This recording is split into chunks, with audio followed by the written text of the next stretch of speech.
Friends, आज की इस वीडियो में हम लोग बात करने वाले हैं मीन फ्री पाथ के बारे में और जो दो कॉलिजन्स होते हैं उनके बीच के टाइम पीरियड के बारे में।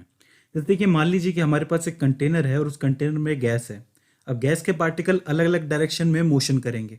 ठीक है, अब जब वो मोशन कर रहे हैं मॉलिक्यूल्स, ठीक है, तो वो जाकर के किसी दूसरे मॉलिक्यूल से टकरा भी सकते हैं, यानी कि कोलाइड कर सकते हैं और करते भी हैं। तो जब वो कोलाइड करते हैं, मतलब जहां से वो चलते हैं और फिर दूसरे से जाके कोलाइड करते हैं, उसके बीच का जो पाथ होता है वो मीन फ्री पाथ होता है। यानी कि कोलिजन से पहले का पाथ मीन फ्री पाथ कहलाता है।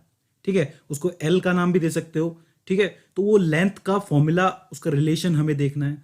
और साथ ही साथ दो कॉलिजन्स के बीच का जो टाइम पीरियड होता है, मतलब एक कॉलिजन हुआ है और दूसरा कॉलिजन होगा, दोनों के बीच का जो टाइम पीरियड है, फ्री पीरियड, उसको हम लोग रिलैक्सेशन टाइम भी कहते हैं। ठीक है, उसका भी रिलेशन हमें देखना है। तो देखिए, मान लीजिए कि आपके पास एक मॉलिक्यूल है जो कि यहाँ से यहाँ इस तरफ आगे बढ़ रहा है। ठीक है, और आगे चल के दो और मॉलिक्यूल्स हैं और इसको क्या है, इनके बीच में से निकलना है। तो इसका जो डायमीटर है वो डी है और इन दोनों के बीच का जो डिस्टेंस है वो टी मान के चलते हैं, स्मॉल टी मान के चलते हैं। तो देखिए, जब ये इन दोनों के बीच से गुजरेगा, अगर टी की जो वैल्यू है वो इस डी से ज्यादा है, ठीक है, अगर ये बहुत ऊपर ऊपर वो एक दूसरे से बहुत दूर दूर है, तो ये तो आसानी से बीच में से निकल जाएगा, कोई दिक्कत नहीं होगी। लेकिन अगर ये जो टी है ये डी से छोटा है तो 100% कॉलिजन होगा। ठीक है, और इनके बीच का ये जो पाथ होगा यही मीन फ्री पाथ कहलाएगा। और इस मीन फ्री पाथ को हम लोग एल लिखेंगे। ठीक है, और जो एल होगा वो होगा 1/n πd²। ये एक रिलेशन है। इसका मतलब ये होता है कि ये जो मीन फ्री पाथ एल है वो डिपेंड करता है कि कंटेनर में total n number of molecule कितने हैं। दूसरा ये है कि अगर दो मॉलिक्यूल सामने हैं उनके बीच का डिस्टेंस कितना है। अगर उनके बीच का जो डिस्टेंस है वो ज़्यादा है तो कॉलिजन नहीं होगा। इसी तरीके से अगर इनके बीच का डिस्टेंस कम होगा तो कॉलिजन होके रहेगा। तो इसका मतलब जो एल है, मीन फ्री पाथ है, वो डिपेंड करता है स्मॉल एन यानी कि नंबर ऑफ मॉलिक्यूल्स पे, और साथ ही साथ इनके दोनों के बीच की दूरी पे, डी पर। ठीक है, डायमीटर जिसको हम लोग कहेंगे।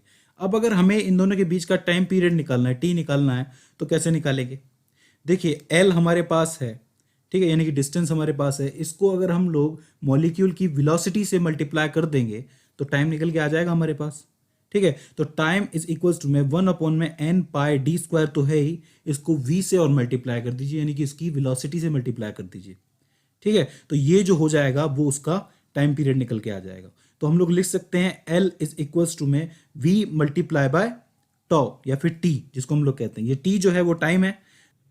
तो और अगर आप लोगों को यहाँ पर इसको मल्टीप्लाई करोगे, L इज इक्वल्स टू में v मल्टीप्लाई बाय t की वैल्यू रखोगे 1/n πd²v, तो v से v जो है वो कैंसिल आउट हो जाएगा और L की वैल्यू निकल के आ जाएगी।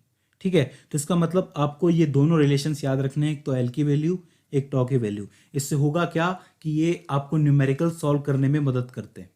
ठीक है, तो आई होप आपको ये दोनों फॉर्मूले समझ में आए होंगे।